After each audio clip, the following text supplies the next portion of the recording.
Hey everybody, Nick here. Welcome back to the channel. So today I wanted to talk about genetics and how all of us didn't get to choose how we were born, just like how we're not able to choose what we want to be born into, where we want to be born in this world. So genetics plays a huge part in how we live our lives and how things are going to affect our lives. For example, not everybody is born attractive, right? Not everyone is born with the best genetics, meaning that you are susceptible to certain diseases. You may be born handicapped. Worst case scenario, or one of the worst case scenarios, is being born with a mental disability or a mental health disability, mental health issue.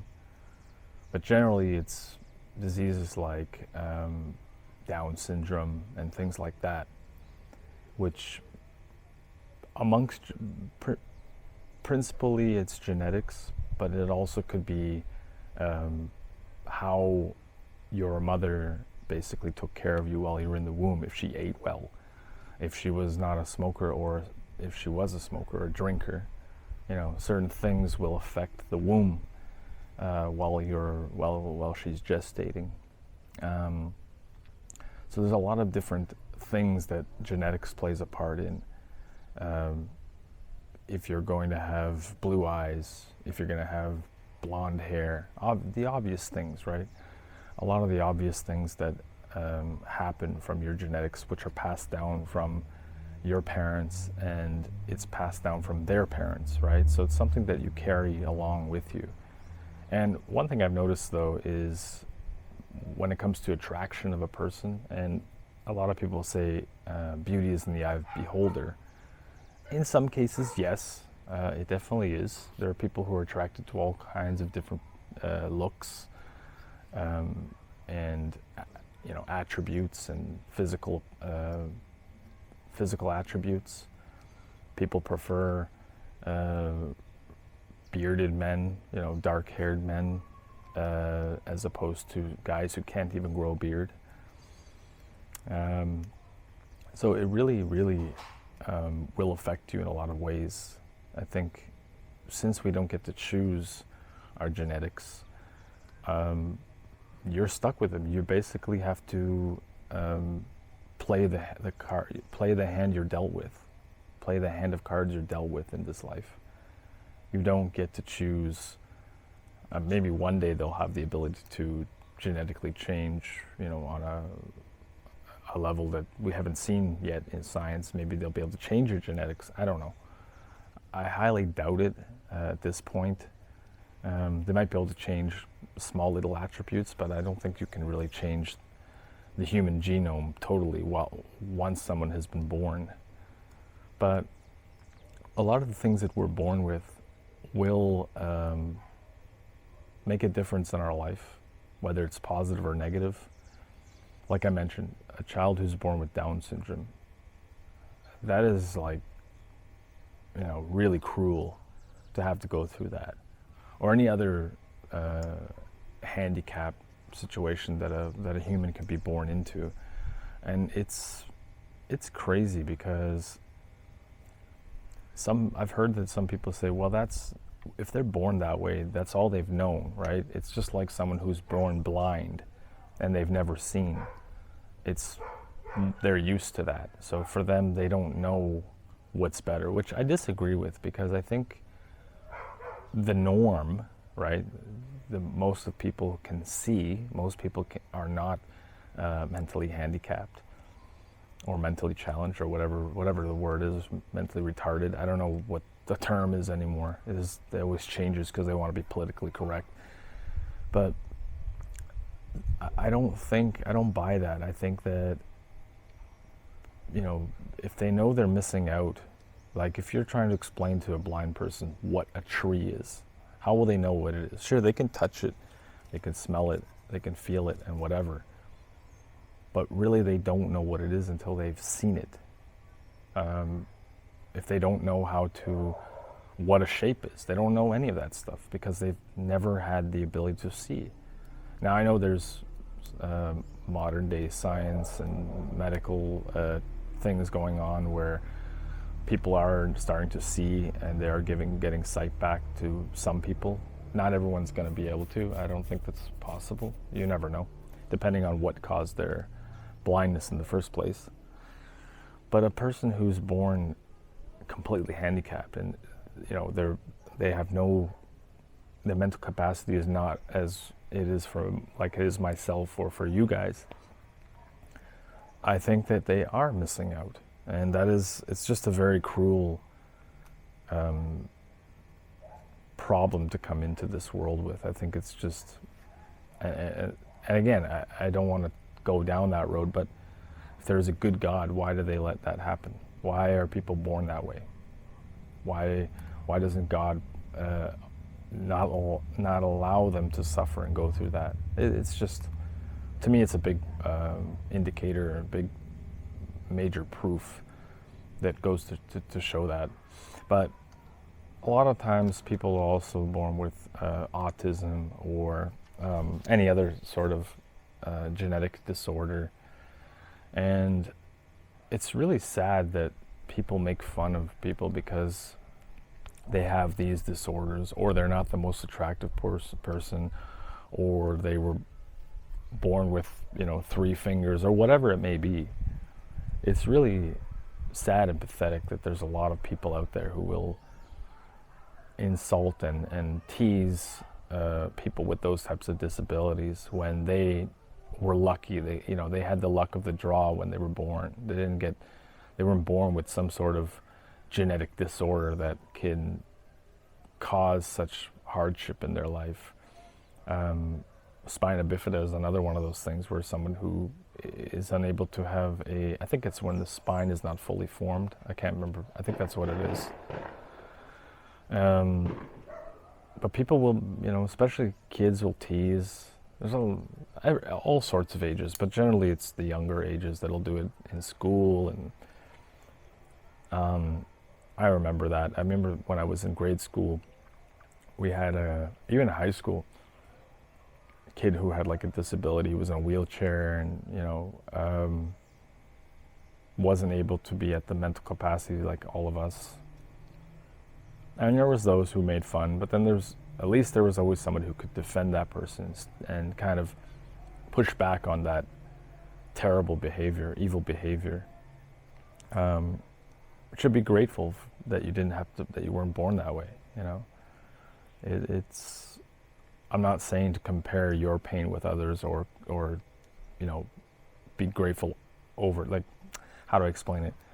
Use someone else's situation to sort of make yourself feel better. I don't mean that. I just mean you should be thankful that you weren't born with that disability, and that you're able to do the normal things in life. You're able to walk down the street. You're able to ride a bicycle. You're able to think about things and explain it, with words. And I think a lot of people take that for granted. Many people take it for granted. Take eyesight for granted, hearing for granted, a lot of things. People are teased for their looks, like I mentioned, and it's not anybody's fault. It's not even my fault the way that I look. I was born this way. The genome, the genetic code, that's just the way it happened when my parents got together and created me. You have to use what you have to the best of your ability. Some people are born smarter. Their brain just develops better than others. Depending, like I said, I think it also depends on your nutritional intake, your dietary intake, your surroundings, how much stress, trauma you had as a young child or baby. A lot of those things are factors. But at the end of the day, genetics is genetics, and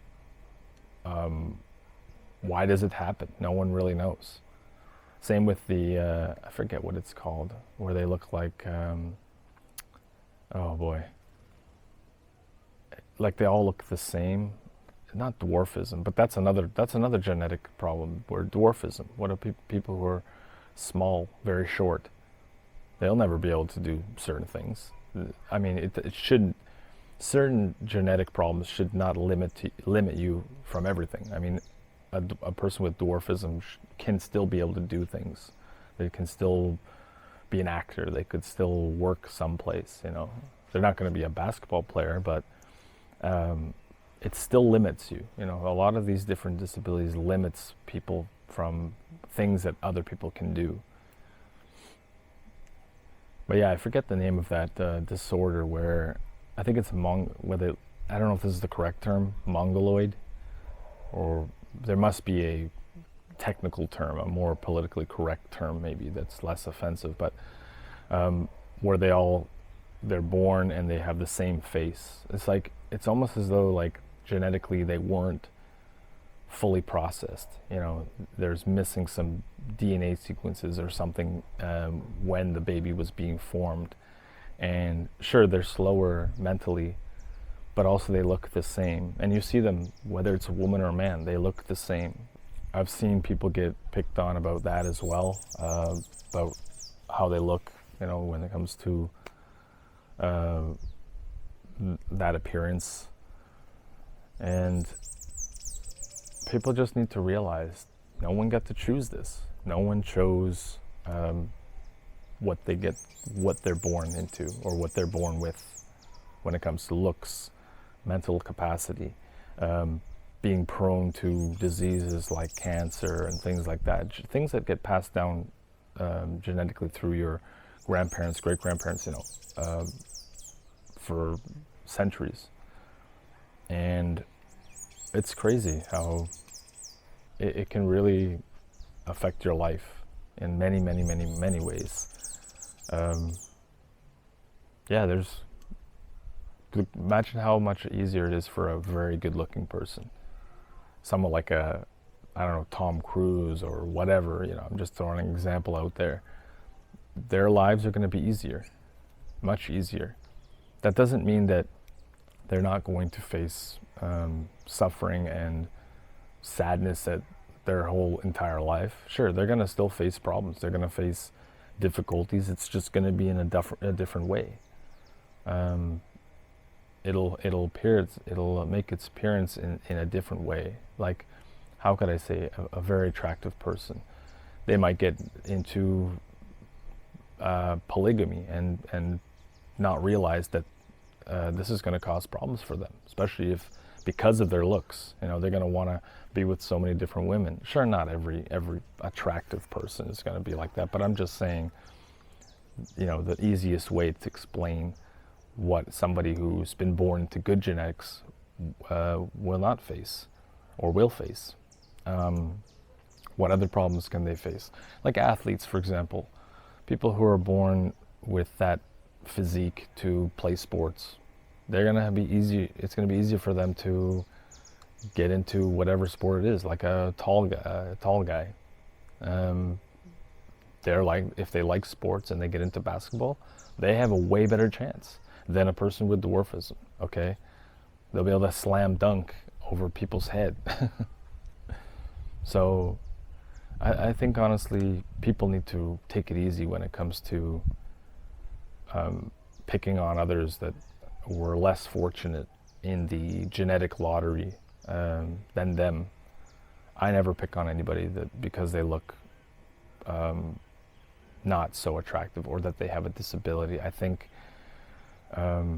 unless they're a piece of shit, of course, you don't want to, like, you're not gonna, if a person just because they look unattractive doesn't mean that they're automatically a bad person, but you can't you can't judge a book by its cover, right, all the time.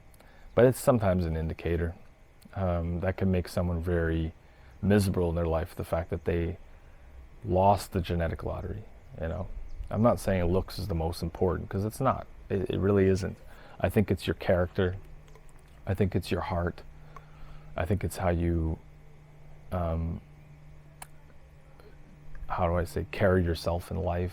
If you help people, if you're a truly good-hearted person, I think those are the most important things. and respect for yourself. And if people give you respect, respect is always is earned that way.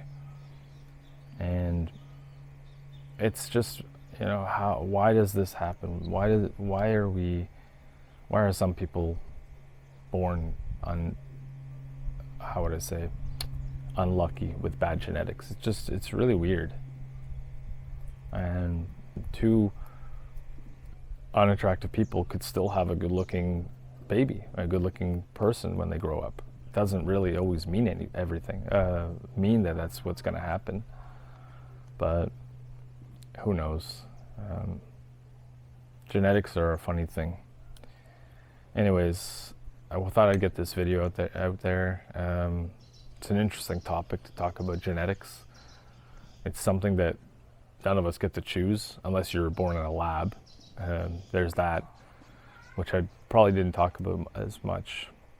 But yes, people can be genetically created in a lab. So I think that there are people who, especially people with a lot of money, they want their child to look a certain way or to be intelligent enough. I think there is genetic manipulation going on for sure. There's definitely cloning going on. Those are some also interesting topics that I could probably go into depth in another video. But the regular way, when two people bump uglies, it's a lottery. Anyways, let me know what you think about the genetic situation, you know, when it comes to the human genetic and the genome, and how you feel about what you were given when you were born, what you were born with. Do you think it was unfair or fair? Anyways, drop a comment down below, and as always, thanks for watching, and we'll see you in the next video very soon. Bye for now.